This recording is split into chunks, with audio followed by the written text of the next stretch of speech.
El último desafío que es una deuda en casi todos los países que han aprobado leyes en los últimos años en la región es que la gente común y corriente, los y las ciudadanos y ciudadanas, saben muy poco que tienen derecho a acceso a la información pública. Saben muy poco que existe una ley que les otorga este derecho, que les da el derecho de preguntar al Estado lo que se les dé la gana y que ningún funcionario público puede decir por qué quieren saber ustedes eso. Desafortunadamente, en muchos países las leyes de acceso se convirtieron en leyes utilizadas por ciertas élites, periodistas, ONGs, académicos, lo que está bien, es importante que también las usen estos, pero tenemos un desafío de hacer con que eso llegue a todos y todas. Que la mamá que tuvo una dificultad con la matrícula de su hijo o de su hija en una escuela, sepa que puede poner un pedido de acceso para entender por qué. Que aquel que tuvo un problema en su barrio con la alcaldía y que no llegó a un servicio, puede poner un pedido de acceso para entender por qué.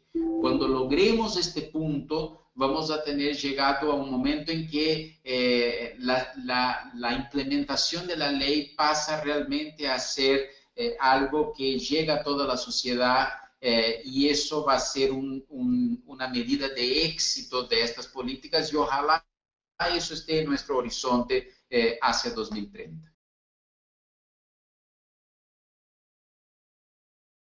Dificultades y ineficiencias en las políticas públicas existen en todas las áreas y no solo en esta, ¿no? Entonces, primero, yo diría, Billy y yo estábamos la semana pasada en un seminario sobre estos temas en Buenos Aires y la gente del Consejo de Transparencia de Chile ha hablado mucho de que el Consejo tiene que aplicar prácticas de buena administración pública, de buena gobernanza, que van más allá del tema acceso. Entonces yo diría que una primera cosa es que las autoridades de acceso van a tener que aplicar, si ya lo no hacen, buenas prácticas de administración pública que se aplican a todas las áreas y no necesariamente solo a esta.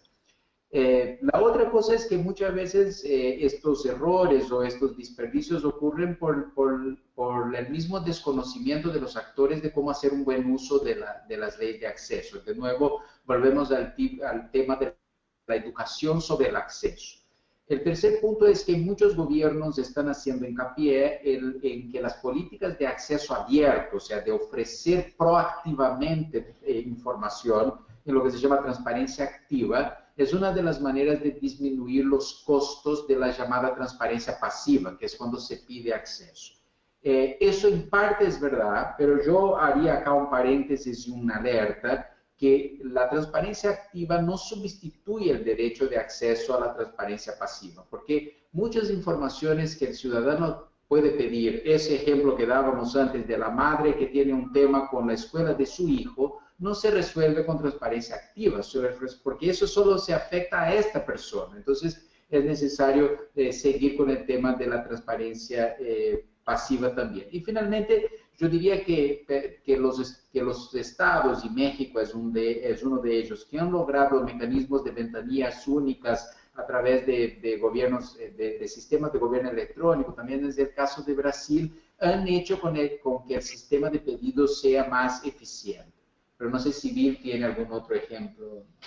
Bueno, el único es sí, hice referencia antes, un punto obvio es que en términos prácticos, acceso a la información requiere acceso a Internet hoy en día. Y es la realidad que en la mayoría de los países de la región tenemos o sectores mayoritarios en algunos, o sectores minoritarios, pero todavía muy, muy grandes, que realmente no tienen ese acceso en términos económicos factibles, que son factibles, no tienen uso cotidiano del Internet.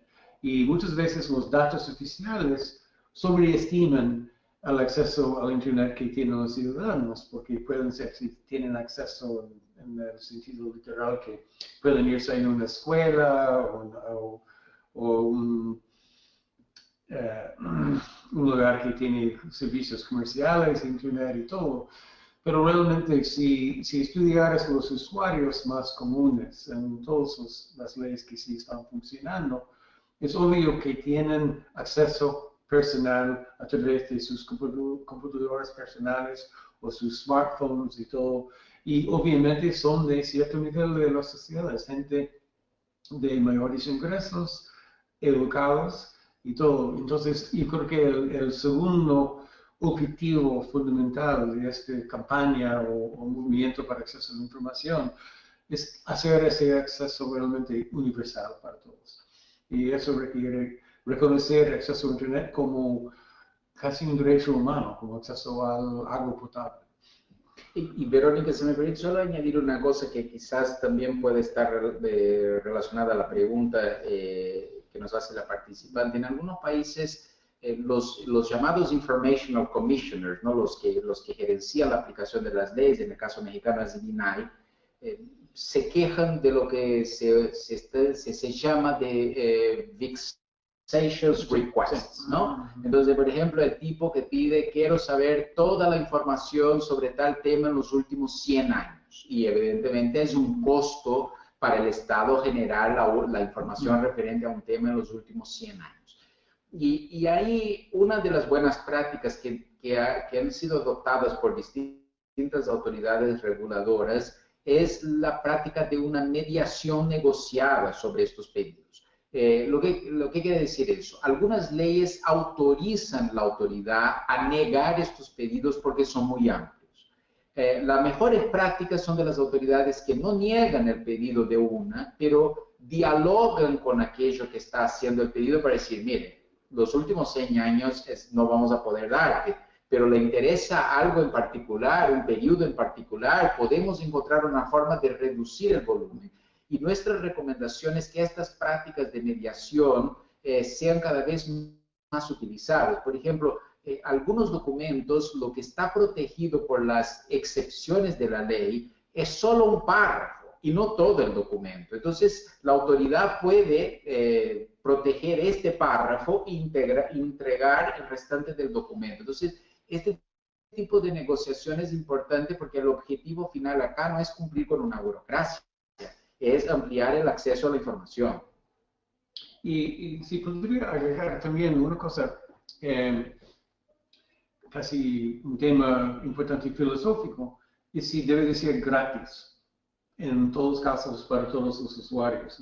Como acaba de decir Guillermo, hay solicitudes que son costosas por su naturaleza y muchas veces esas solicitudes no son solicitudes hechas para fines de interés público en general, sino por intereses particulares del sector privado mismo, y no hay nada malo en eso, pero también tiene sus derechos, pero eso implica un costo para los ciudadanos, que pagan los impuestos que subvencionan este sistema, y creo que no hay, que yo vea, no hay ningún país que realmente ha descubierto el modelo idóneo realmente para hacer pagar a ese tipo de usuario sin discriminar en contra del usuario del público normal. Pero sí hay que reconocer que es problemático.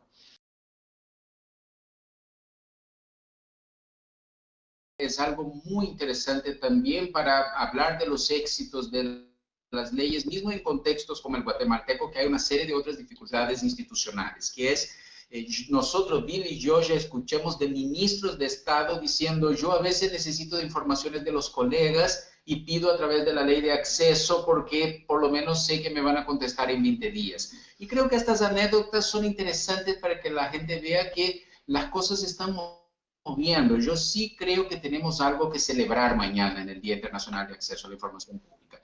Todavía hay mucho por hacer, pero sí en esta materia hemos avanzado, por lo menos en América Latina, enormemente en los últimos 20 años. Y reconocer este avance es fundamental para poder seguir avanzando. Así que gracias, Aldo, por el comentario. Hay esta red de autoridades reguladoras que se llama RTA, que sí producen una cantidad de informaciones en que buscan circular las experiencias y las informaciones que tienen las distintas autoridades de aplicación de la ley en los varios países. Ellos tienen indicadores, tienen algunos estudios conjuntos que son interesantes. Entonces, la primera cosa es eso, RTA, Red de Autoridades de Transparencia y Acceso. La otra cosa que existe es que apoyada por la UNESCO, es un banco que es una iniciativa de la Universidad de Columbia, que ustedes pueden buscar como Banco de Jurisprudencia y Libertad de Expresión, donde lo que hay ahí son buenas decisiones jurídicas, judiciales, sobre varias temáticas de libertad de expresión, incluyendo el tema acceso a la información pública. Y ese banco sí es regional, hay decisiones de varios países de América Latina. Y como mencionábamos tanto Bill como yo, este centro canadiense, Center for Law and Democracy, tiene un índice que se llama RTI, que es un índice de evaluación de todas las 113 leyes que existen, incluyendo todas las latinoamericanas, por supuesto. Pero un banco en el sentido de que haya indicadores de acceso y etcétera, que congregue todas las informaciones de América Latina como tal, todavía no existe. Y agregaría que y también aunque no sean agregados en un centro único a nivel regional, los datos que tenemos tienden, y que son valiosos, pero tienden a ser como número de solicitudes, número de respuestas, tiempo de tardanza, cosas por el estilo. Pero un buen análisis del contenido de esos interrogantes y aún más interesante es el contenido que se podría adivinar de los que no habían sido contestados por varias razones por los gobiernos. Esto requiere un análisis o periodístico o académico. Y hay algunos casos, como una universidad brasileña acaba de hacer un buen análisis del uso de la ley. Pero eso requiere una independencia académica o periodística, obviamente, para hacerlo en forma seria. Y en el caso de Brasil, ya que la persona que preguntaba es de Brasil, la ONG Artículo 19, artículo 19, sí tiene a lo largo de los últimos 5 años estudios muy interesantes sobre la implementación de la ley en Brasil, y él mismo lo hace con otra perspectiva, la Asociación Brasileña de Periodismo de Investigación, que en portugués es ABRAGE. En términos generales, por eso estamos haciendo hincapié en las leyes latinoamericanas realmente como modelos globales. En la mayoría de los países europeos, en el país mío, que es Estados Unidos, Canadá, donde bueno, las leyes no son malas, los usuarios tienden a ser abogados trabajando con el sector privado y por supuesto, periodistas y algunos activistas de la sociedad civil, pero es poco común realmente que el ciudadano común y corriente emplee esas leyes en esos países como un recurso normal. Y lo que tenemos aquí en América Latina, aparte de que las leyes en sí son francamente mejores, lo que cubren y todo, y los compromisos que tienen a todos los niveles del gobierno, también tienen acceso más accesible, más amigable hay que decirlo, porque hay que tener acceso al Internet, que no tengan todos, pero los que sí tienen, hay portales bien diseñados en México, Brasil, Chile, todos esos países, en Honduras y Salvador, y muchos, casi la mayoría de los países con esas leyes, donde el ciudadano sí puede hacer una pregunta directamente por medio del web, del Internet, y recibir una respuesta según la ley, normalmente dentro de poco tiempo, 15 días, 20 días, y sí funciona. No siempre, 90% de los casos, pero sí hay respuestas. Es un promedio muy alto en la región. Y estábamos hablando en el foro en Argentina con colegas chilenos y estaban diciendo que ahí un patrón es muy interesante, porque en los primeros años de la ley, sí, eran abogados, periodistas y otros como expertos y gente de Santiago realmente que emplearon la ley, pero en los años más recientes es más y más común que las solicitudes vienen a nivel municipal dirigidos a los mismos municipios, ¿verdad? Sobre cosas muy locales, sobre escuelas y carreteras, y cuestiones de salud, del medio ambiente y todo. Entonces, ese es el objetivo. Obviamente, estas leyes no son para periodistas, son para el público en general, pero si el público no tuviera la experiencia de leer en la prensa ejemplos de cosas que fueron descubiertas usando esas leyes por los periodistas, no sabrían ni de la existencia de la ley, ni del poder que ellos mismos tienen como ciudadanos en usar la ley por ellos mismos. Y si yo puedo añadir, para los que están preocupados con este tema, que es sumamente importante, hay algunos ejemplos en las varias regiones del mundo.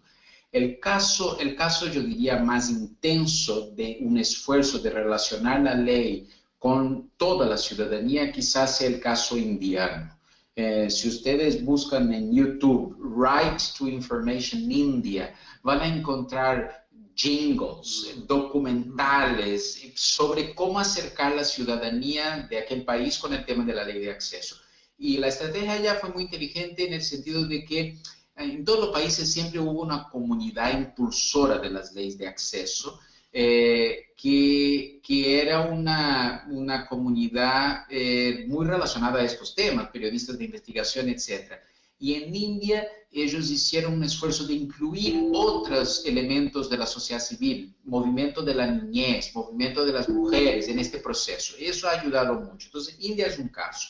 En Inglaterra, que es una ley relativamente reciente comparada con los años de democracia británica, la sociedad civil ha tomado un poco la delantera y hay cosas como, por ejemplo, un portal que se llama What Do They Know, que es un portal que ayuda a canalizar pedidos de acceso. En Uruguay hay un portal semejante que se llama ¿Qué sabes?, que está inspirado en este británico.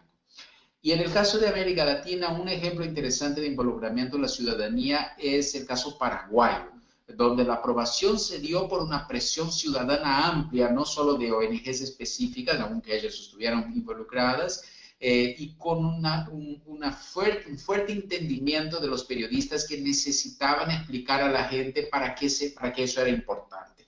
Si ustedes buscan el caso paraguayo, van a encontrar unas historias muy sabrosas de cómo la ciudadanía, cuando se involucra en este proceso, puede ayudar con que el proceso tenga una amplitud bastante significativa.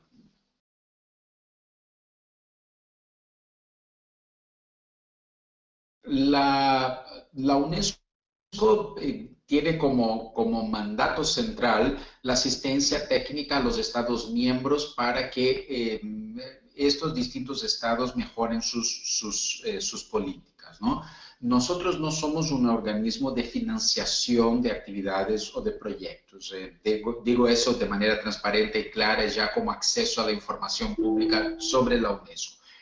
Sin embargo, lo que estamos haciendo, que creo que tiene relevancia en relación a la pregunta, es en este marco de intentar mejorar las políticas públicas sobre esta materia, produciendo un conjunto de distintas herramientas que pueden facilitar este proceso. Por ejemplo, ustedes ven ahí, no sé si ven la misma pantalla que yo, a la derecha, donde están documentos. Está, por ejemplo, un documento que fue generado con el apoyo de la UNESCO por Bullhorn sobre los desafíos que enfrentaron México, Brasil y Chile en los primeros años de la implementación de sus leyes. O sea, yo creo que este documento, por ejemplo, puede ser muy útil a la sociedad civil para entender qué tipo de acercamiento puede tener con la temática para que eso se amplíe.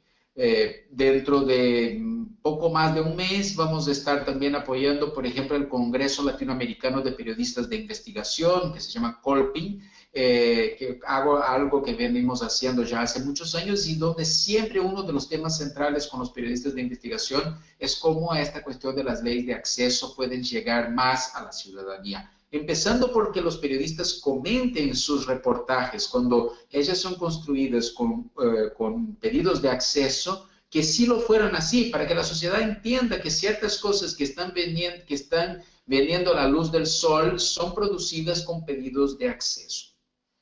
Y comento una última estrategia, pero no se agota ahí. Estamos trabajando mucho con operadores judiciales sobre esta temática.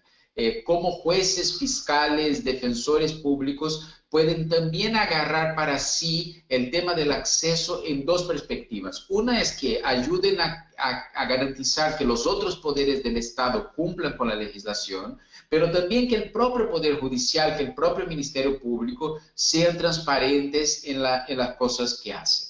Y en este marco, por ejemplo, recién lanzamos una caja de herramientas para operadores judiciales sobre esta temática.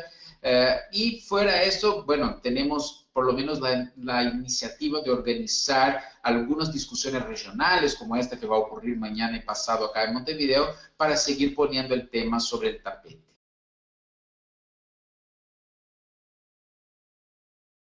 Y yo creo que no está muy reconocido dentro de la región las ventajas que tienen los periodistas latinoamericanos en los países que ya tienen cierta experiencia con estas leyes, porque sin duda alguna las primeras leyes importantes en la época moderna de este siglo en la región, la ley mexicana, que era realmente la primera de las recientes, la brasileña, la chilena, la ley en El Salvador, aquí en Uruguay, son entre las mejores leyes del mundo en términos objetivos. Por ejemplo, el centro que refirió Guillermo en Canadá dice que la ley mexicana es el mejor, el número uno de las más de 100 leyes en existencia en el mundo.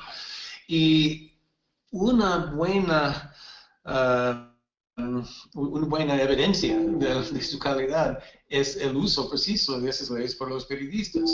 Estamos aquí hablando desde Uruguay, donde el vicepresidente de la República tenía que renunciar debido a reportajes en la prensa que tenían origen en una solicitud hecha a través de la Ley de Información de Uruguay sobre el uso de fondos públicos por él con fines personales. Este es un resultado muy directo de esas leyes.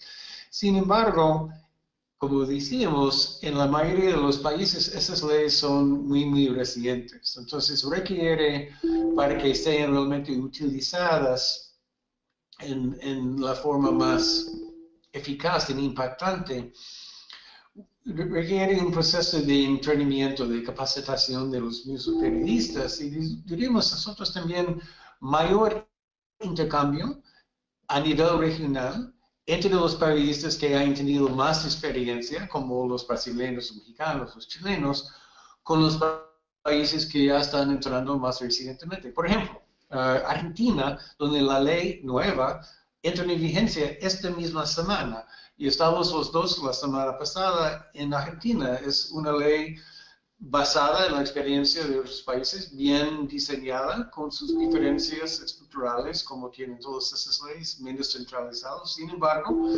vamos a ver si esté realmente una herramienta importante para los periodistas argentinos.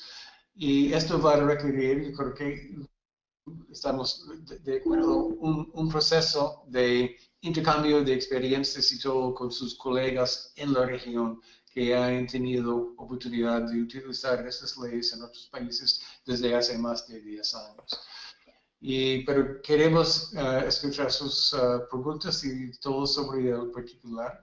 Y un punto final, el proceso de los informes a que refirió Guillermo, coordinado por UNESCO de los países miembros de la ONU sobre la implementación de esas leyes, debido al indicador que tenemos para el objetivo 16.10, no debe ser únicamente en manos del gobierno, porque realmente esto requiere un involucramiento muy público por parte de los medios de comunicación y la sociedad civil, porque obviamente no es lógico que el gobierno mismo diga si el gobierno está realmente cumpliendo con su compromiso de dar información al público, porque el público, al fin de cuentas, es el mejor juez de este o no, pero son los profesionales de los medios y de la sociedad civil, que realmente son los únicos capacitados y pagados para usar esas leyes con fines de interés público. Entonces creemos que tenemos ya muchos años hasta 2030 y la América Latina está en la vanguardia, porque aquí las leyes son realmente, hay que decir, mejores que, no solo que las leyes africanas o asiáticas, pero mejor que las leyes europeas y mejor, mucho mejor, que la ley estadounidense, que tiene más de medio siglo en vigencia, pero no aplica al Poder Judicial, no aplica al Congreso mismo, que aprobó la ley hace 50 años, no aplica a la Casa Blanca y no aplica tampoco a los 50 estados. Entonces, es muy, muy limitado. Y entonces tenemos muy buenos ejemplos en Brasil y México, sobre todo para sistemas federales de esta naturaleza, de leyes que apliquen a todos, hasta el nivel de los municipios. Es una herramienta buenísima para cualquier periodista en esos países.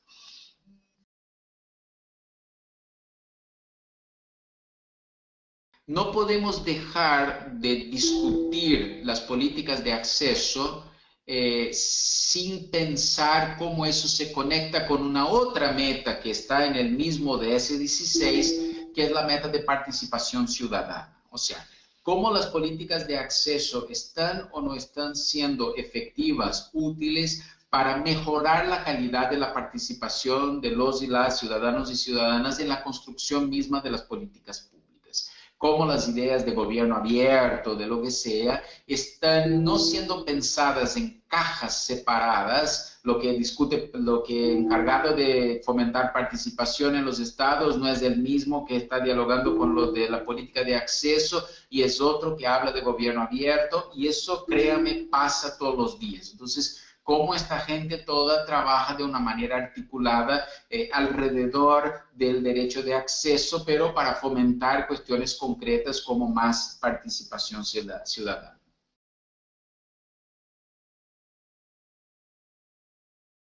Está muy conectado a cómo empezamos esta conversación, o sea, no basta solo tener la ley, no basta solo tener la política, es necesario monitorear y evaluar lo que estamos haciendo.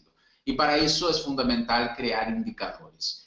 Más allá del ejercicio sano y global que se solicita a través del ODS 16-10-2, nuestra conversación con los Estados miembros es que eso es un horizonte que ellos pueden usar para construir sistemas de autoevaluación de cómo están la implementación de estas leyes, o la sociedad civil que quiere construir informes sombra, mucho más detallados y por ahí se pueden crear indicadores que tienen que ver con estas temáticas que venimos hablando, cuestiones de presupuesto, de gestión documental, de la calidad del órgano regulador, de la existencia de políticas públicas, de capacitación de funcionarios. Hay un conjunto de indicadores que se pueden construir para realmente tener un buen diagnóstico de cómo viene la implementación de este tipo de legislación.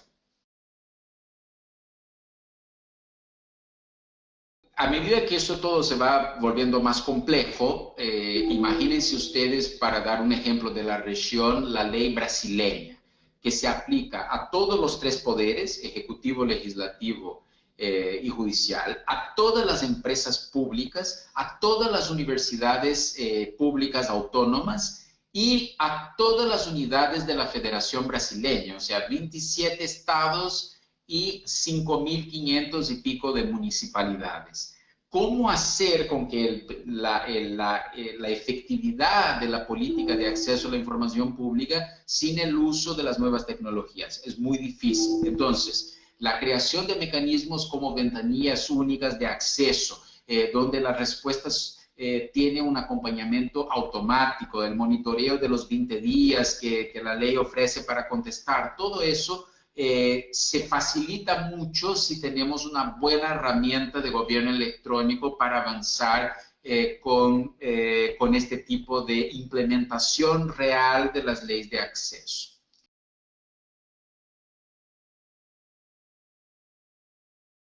Es muy importante tener claro, y eso es un desafío en muchos países, que la política de acceso a la información pública no es gratis. O sea, hay que invertir recursos públicos para que este tipo de políticas funcione.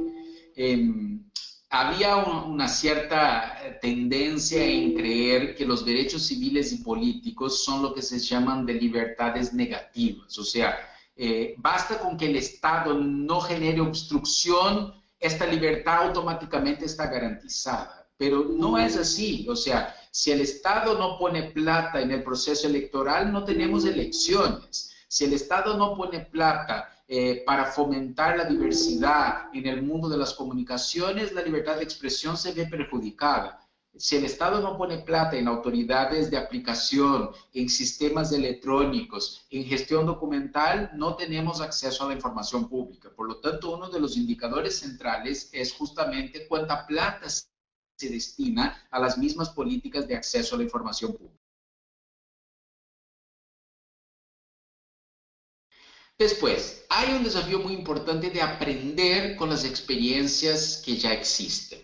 Y ahí hay un cotidiano de aplicación de la ley, de las leyes de acceso, que involucran términos como fishing expedition, vexatious requests, pedidos que son exagerados, pero que se podían dialogar con aquello que lo pide.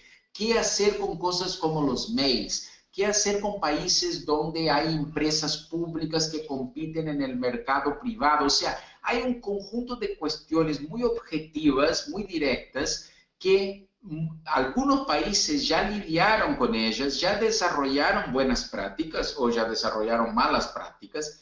Y parte del ejercicio acá es cómo aprender con eso para poder seguir avanzando. Entonces, hay un desafío muy importante de entender los cotidianos de aplicación de estas leyes y cómo podemos aprender con la experiencia de aquellos que ya acertaron o ya se equivocaron en lidiar con estos desafíos cotidianos.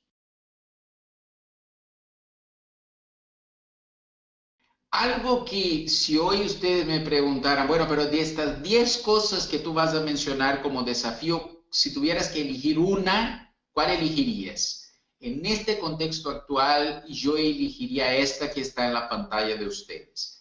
Una de las grandes dificultades para que las políticas de acceso a la información pública sean efectivas es lo que se llama de la gestión documental, o en inglés, records management.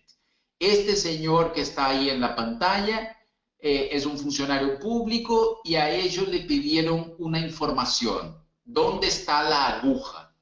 Y él está buscando la aguja ahí en este pajar. Y eso es lo que pasa todos los días. O sea, no es que no entregan la información porque son malos, porque quieren esconder algo, aunque estas cosas pasen. Muchas de las veces, y yo arriesgaría a decir que en la mayoría de las veces cuando no se entregan un pedido de información es porque sencillamente no saben dónde la información está, cómo se produció, en qué parte está, de qué estamos hablando, dónde está este documento, dónde está este email, ¿no? Entonces, acá habrá que hacer un gran esfuerzo que involucra a la comunidad de archivistas, de bibliotecarios, de expertos en ciencias de la información, para mejorar la gestión documental de nuestros gobiernos, lo que solo gana en complejidad con el mundo digital. La Administración Federal de Estados Unidos, en el último dato que me comentaron, intercambia solo la Administración Federal 30.000 millones de mails por año. O sea, ¿cómo encontrar cosas ahí si no está bien clasificado, etcétera, etcétera? Entonces, este es el cuarto desafío, la gestión documental. El tercer desafío, entonces, que se habla mucho, y yo usé la misma expresión ahí, que es el cambio cultural, pero ¿qué quiere decir eso exactamente, no? O sea, el ADN de los estados nacionales es un ADN de secreto, no es un ADN de transparencia y de acceso. Y acá no va ningún juicio de valor de que lo hacen eso porque son malos. es porque es así que los estados nacionales fueron construidos en bases de áreas centrales como la defensa, las relaciones exteriores, etcétera, donde el secreto era una cuestión fundamental. Cambiar esta cultura de 400 años de secreto para una cultura de acceso no es sencillo. Y acá la clave es convencer los servidores públicos, los funcionarios públicos, de que el acceso es una herramienta que les ayuda a hacer un deliver, una entrega más eficiente de las políticas públicas, que no es una carga burocrática adicional. Además de ser un derecho humano, que es parte del proceso, el cambio cultural está en que el Estado es más eficiente si tenemos más acceso a la información pública. Para hablar en lenguaje económico, los costos transaccionales de las operaciones que genera el Estado son menores si tenemos más transparencia, si tenemos más acceso.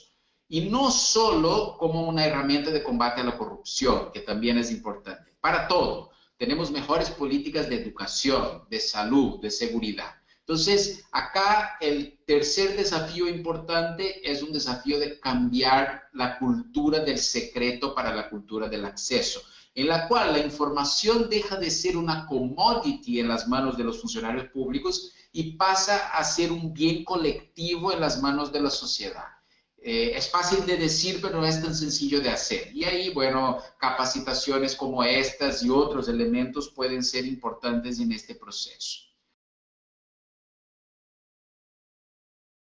Ahí podíamos elegir un montón de cosas como temas centrales, pero seguramente hay consenso entre los expertos de que una cuestión central para que las leyes de acceso realmente funcionen es la calidad de la institucionalidad que fue creada para garantir la misma política de acceso. Y estamos hablando de los órganos de aplicación de estas leyes. Los órganos de control, en algunos países se llaman consejos de transparencia, en otros informational commissioners, en otros institutos de acceso a la información pública, pero el principio básico es el mismo, o sea, a quién el ciudadano recurre si entiende que la ley no está funcionando, si entiende que no está teniendo acceso a la información pública. Entonces, la calidad de estos órganos, su autonomía, su capacidad de acción, su capacidad de ser respetado y escuchado por los demás órganos de la administración pública es fundamental.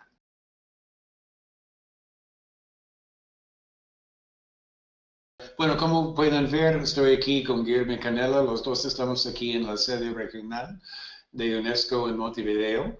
Y antes de todo quiero agradecer a ustedes por habernos dado la oportunidad de escuchar y estar con nosotros en este webinar, que es el primer webinar dedicado a este tema que ha hecho el Foro Global para el Desarrollo de Medios. Voy a pensar dando el panorama o trasfondo de los famosos o no tan famosos, deben de ser más famosos, Objetivos de Desarrollo Sostenible.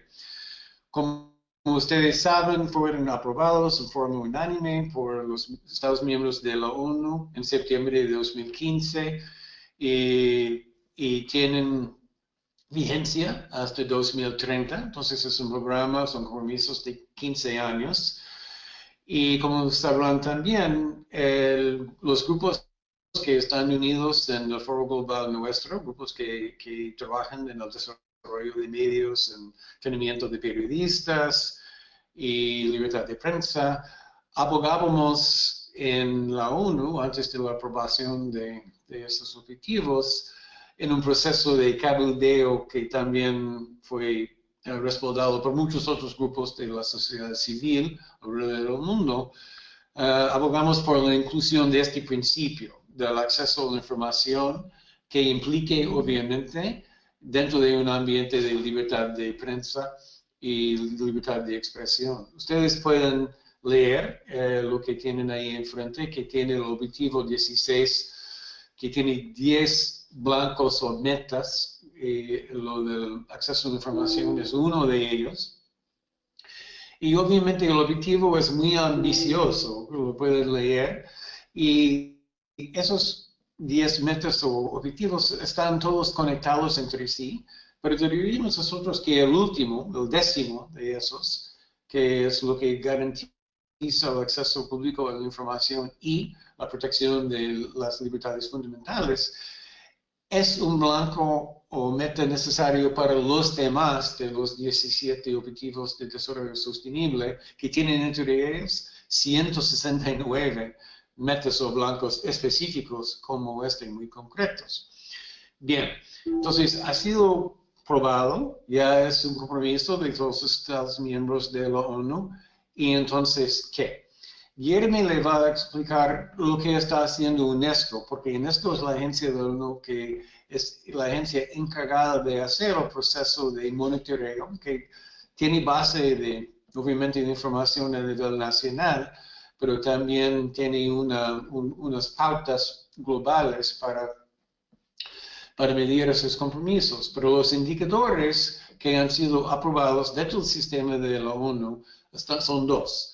Y el primero, casi en sentido inverso del texto del objetivo del blanco 16.10, tiene que ver con las libertades fundamentales. Y enfoca, como pueden ver, en la cuestión de asesinatos y otros ataques a los defensores de esas libertades fundamentales, incluyendo periodistas y también gente que trabaja en los sindicatos y también los defensores de los derechos humanos en términos generales. En este seminar, este webinar, vamos a enfocar en el segundo de esos dos, que aplica más específicamente a la cuestión de acceso a la información. Y como verán, realmente es muy directo, que dice que debe de haber una ley o el equivalente de una ley, un decreto o algo así, que garantice la ley a nivel de la ley nacional, el acceso del público a la información en manos del gobierno. Y también esta ley debe de ser implementada. Y creo que esa palabra implementación realmente es el meollo del asunto para nosotros, porque ¿cómo se define implementación? ¿Qué es implementación? El proceso formal de monitoreo y de informes nacionales a la ONU comienza en este blanco específico en el año entrante, en 2018. Sin embargo, en muchos países, incluso en algunos de la región nuestra, en las Américas, pero en África, Europa también, ya se han comenzado a intentar medir la implementación de las leyes donde existen esas leyes de una forma muy sistemática y seria. Y en los varios documentos que tienen que tienen acceso, que están incorporados en este webinar, hay una especie de, es realmente como un sistema de chequeos de punto por punto por punto, exactamente qué quiere decir o cómo juzgamos si la ley, cualquier ley de estas, esté funcionando como debe de funcionar. Y no solo para los periodistas, obviamente, pero sino para todos los miembros de la sociedad en general. Y el hecho es que, en términos generales, esas leyes son muy, muy recientes, aunque al principio data desde la primera ley de esta naturaleza, hace 2 siglos y medio en Suecia. La mayoría de los más de 100 leyes que ya existen y que han sido aprobadas por los Estados miembros de la ONU son de los últimos 5 o 10 años y la mayoría casi de los últimos 5. Entonces apenas están realmente entrando en vigencia. Y el punto de este webinar, en cierta forma, es insistir un poco que los periodistas y otros grupos también de la sociedad civil sean participantes activos en hacer esas leyes una realidad, y parte de este proceso, una herramienta, es el proceso de monitoreo de la ONU de este compromiso que está en el ODS 16.10.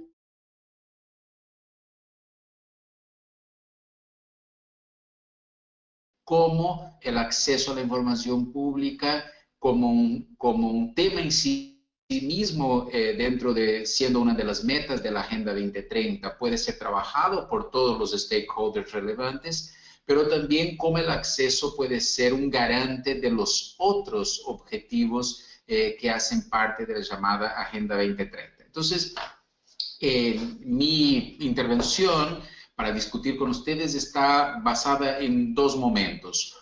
Uno, que va a ser más adelante, que es este que ustedes ven ahí en la pantalla, es una discusión a partir de un reconocimiento celebrativo que tenemos, que es, como decía Bill, hace 20 años, o sea, antes de 2002, solo un país de la América Latina tenía ley de acceso a la información pública. Hoy, de nuevo, en menos de 20 años, solo 4 no la tienen. Y eso es algo que tenemos que celebrar. Entonces, la segunda parte de mi presentación va a ser sobre eso. ¿Cuáles son los desafíos una vez que ya tenemos leyes? Pero quisiera hacer una breve introducción para contestar a la pelota que me pasaba Bill, que es cómo la UNESCO está manejando su rol de lo que se define ahí en la taxonomía de la Agenda 2030, las agencias que son agencias custodias de determinadas metas dentro de los 17 objetivos. Y como decía Bill, UNESCO está encargada de ser una facilitadora, a mí me gusta más esta palabra que agencia custodia, de lo que tiene que ver con el ODS 1610 y más específicamente el 10.2, que es lo que nos ocupa hoy de acceso a la información pública. Entonces, la primera cosa fue tener en varias discusiones, por ejemplo, tuvimos una el año pasado también en el contexto del Global Forum for Media Development en Yakarta, y hubo otras en París, etcétera, sobre cómo exactamente podemos crear subindicadores que nos ayuden a entender este indicador macro que mencionaba Bill. Si ustedes se fijan, el indicador es un indicador bastante abierto porque habla de tener ley y de que esta ley sea implementada con ciertos criterios de calidad. Esta apertura del indicador es al mismo tiempo una oportunidad y un riesgo. Es una oportunidad porque eso puede ayudar a los Estados miembros a decidir elevar la barra de calidad del horizonte que esperan hacia 2030, porque tener ley significa tener ¿qué ley? Podemos mejorar la calidad de las leyes que tenemos, o vamos a quedar con un indicador binario de, bueno, aprobé algo y ya está, ya cumplí con el checklist. Entonces, los estados pueden decidir, sí, ya tengo la ley, pero quiero tener una ley que sea bastante en línea con lo que se espera a partir de los estándares internacionales. Entonces, eso es la primera parte del indicador. La segunda parte es la calidad de implementación. Y acá también el cielo es el límite en términos de subindicadores que se puedan sumar acá. ¿Qué es calidad de implementación de una ley de acceso? Entonces, lo que la UNESCO estuvo haciendo en los últimos meses fue primero entendiendo qué ya existe en términos de indicadores en las distintas regiones del mundo. Entonces, por ejemplo, sobre la ley hay un indicador, un ejercicio muy conocido que es el RTI, que es organizado por el Center of Law and Democracy en Canadá, que es un análisis de la calidad de las 113 leyes que ya existen, y ahí hay un conjunto de subindicadores. La ONG Transparencia Internacional está haciendo una serie de informes sombras sobre todo lo de ese. Por ejemplo, hay un otro foro internacional recién creado que se llama Global Alliance for SDG 16, que también está promoviendo una discusión sobre indicadores. En esta región del mundo, para aquellos que no saben, hay una alianza que se llama RTA, Red de Autoridades de Transparencia y Acceso a la Información Pública, que han producido con el apoyo de la Unión Europea un conjunto muy interesante y sólido de indicadores. Entonces, primera cosa que la UNESCO estuvo haciendo es qué indicadores ya existen. Y la segunda cosa es cómo podemos bajar a un cierto nivel que sea ejecuible por las autoridades estadísticas nacionales estos indicadores que contesten a los dos indicadores macro que Bill ya les explicó. ¿Ok? Entonces, es un poco donde estamos como UNESCO, que va a ser la agencia que va a ayudar a los Estados miembros en este proceso, pero es un proceso que ellos son los actores principales, nosotros somos actores de reparto, coadyuvantes, en informar a la Asamblea General de Naciones Unidas cómo va este proceso y, como dice Bill, un espacio que se llama Foro Político de Altas Autoridades, High Level Political Forum. Los 17 objetivos están siendo discutidos por etapas. El objetivo 16 va a ser discutido en julio de 2019, lo que nos da a todos ustedes que están escuchando este webinar un tiempo interesante para dialogar con los Estados miembros sobre cómo informar el avance de este objetivo delante del foro de altas autoridades, que para el objetivo 16 va a ser en 2019. Muy bien, entonces ahora lo que quiero hacer muy rápidamente es subrayar de la experiencia que nosotros tenemos con UNESCO, particularmente en América Latina, de implementación de leyes de acceso a la información pública, 10 desafíos que tenemos en la implementación de estas leyes, que son desafíos reales que pueden ayudar en la discusión de cómo cumplir con las metas, de cómo alcanzar la meta 16.10.2 de la cual estamos hablando. Entonces, el primer desafío es el siguiente. Para aprobar las leyes, uno de los grandes desafíos era un desafío político partidario, o sea, que era la voluntad de que los parlamentos de la región aprobaran esta nueva legislación. Por eso ustedes ven ahí en la pantalla un desafío entre policy y politics. ¿Qué quiere decir eso? Porque no tenemos una buena palabra en español para diferenciar las dos cosas. El desafío de la politics, de alguna manera, se cumplió, se avanzó. Hay una ley en casi todos los países de la región. Pero tener la ley es solo el primer paso. Lo que sí necesitamos ahora es avanzar para políticas públicas de acceso a la información pública. Entonces, ¿cómo hacemos de la voluntad política de tener la ley hacia una política pública donde, de nuevo, la ley es solo uno de los componentes y vamos a ver otros?